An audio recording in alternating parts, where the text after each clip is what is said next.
Assalamualaikum warahmatullahi wabarakatuh. Kembali lagi di video saya, Elisa. Nah, teman-teman, pada kesempatan kali ini saya akan membahas mengenai agresi militer Belanda I di Indonesia.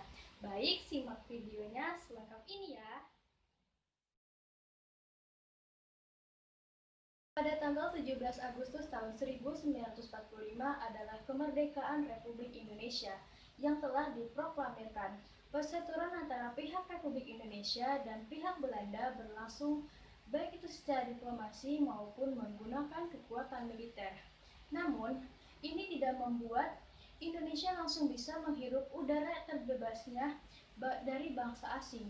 Pada tanggal 23 Agustus tahun 1945, pasukan Sekutu dan Rica mendarat di Sabang, Aceh, dan mereka tiba di Jakarta pada 15 September tahun 1945.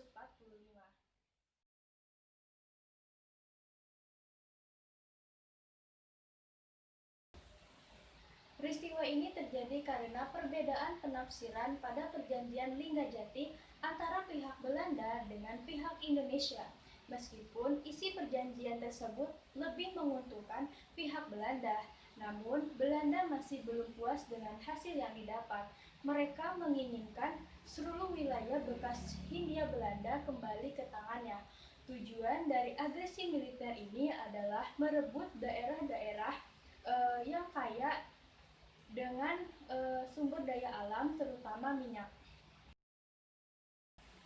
Nah, teman-teman, persiapan dalam agresi militer Belanda I ini, Belanda merencanakan serangan terhadap Indonesia secara besar-besaran untuk dapat merebut daerah-daerah yang secara politik dan ekonomi sangat penting, seperti Sumatera Utara, Sumatera Selatan, Jawa Barat, Jawa Tengah, Jawa Timur, dan hal ini membuat Jenderal Sudirman mengobarkan semangat Laskar Rakyat Indonesia atau TNI untuk tetap mendukung dan menegakkan isi perjanjian Linggajati dan mempertahankan kedaulatan Indonesia dari ancaman militer Belanda.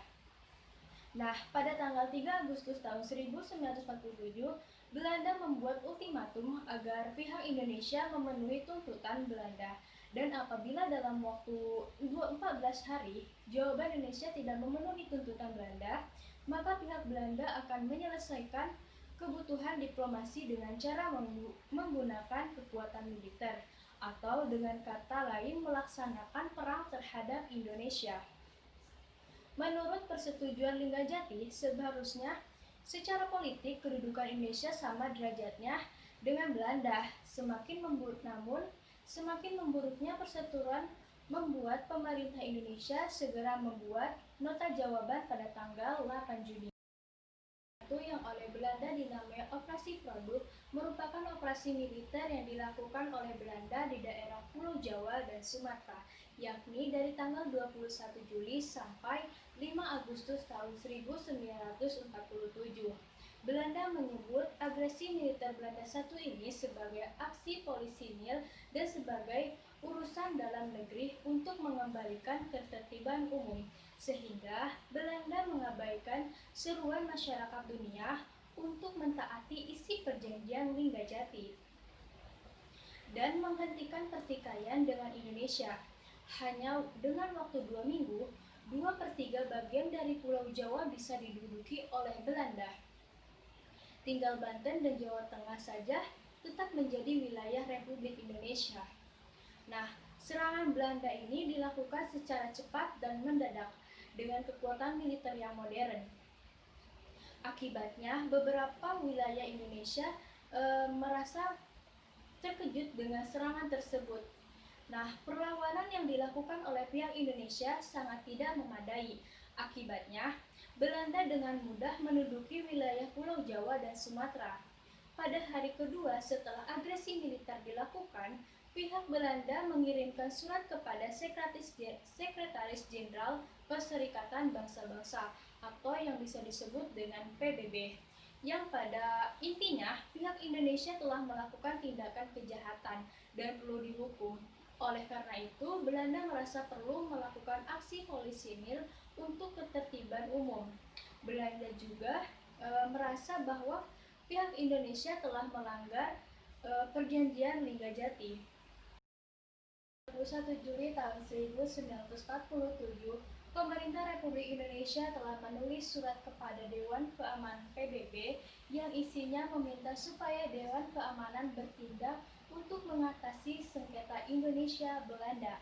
Akhirnya Dewan Keamanan PBB mencela agresi militer Belanda satu ini dan berpendapat bahwa harus segera diperintahkan penghentian pertempuran dengan kedua belah pihak.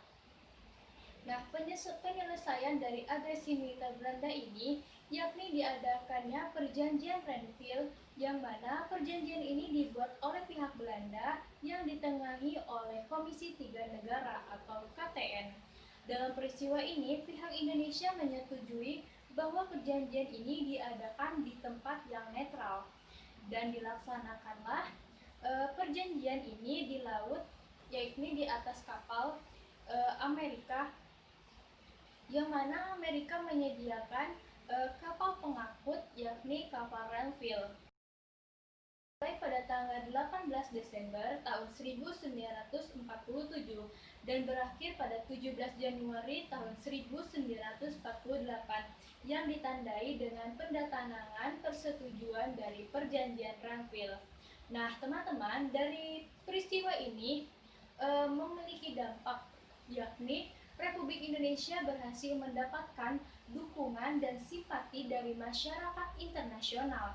Beberapa negara Arab kemudian memberikan pengakuan secara de jure akan kemerdekaan Republik Indonesia, dimulai oleh negara Mesir pada tahun 1947 yang kemudian diikuti oleh negara Lebanon, Syria, Irak, Afghanistan, dan Saudi Arabia di tahun 1947 juga.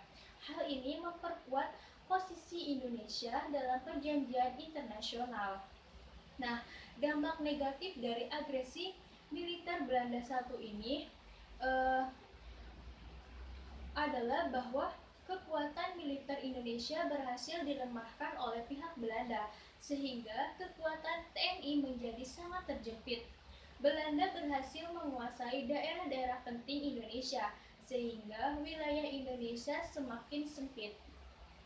Serangan Belanda juga mempengaruhi ekonomi Indonesia, termasuk biaya pengeluaran untuk keperluan perang.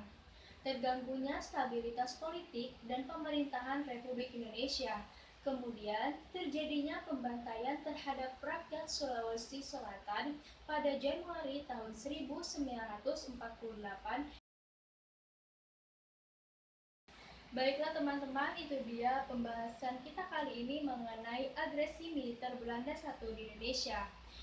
Saya Elisa pamit undur diri. Mohon maaf apabila ada kesalahan. Wabillahi taufiq wal hidayah. Wassalamualaikum warahmatullahi wabarakatuh. Jangan lupa untuk selalu belajar sejarah. Ayo belajar sejarah dengan menyenangkan.